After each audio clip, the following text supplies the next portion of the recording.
وهدخل الفرخة بتاعتي الفرن ان شاء الله، نشوفها بعد ما تطلع.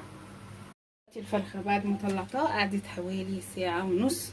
هفتح عليها، لما باجي افتح بفتح بالراحة طبعا عشان البخار بتاعها بيبقى شديد.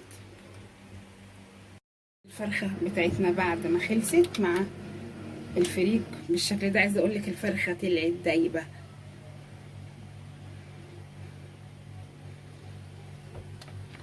تقدري تجربيها بكل سهولة.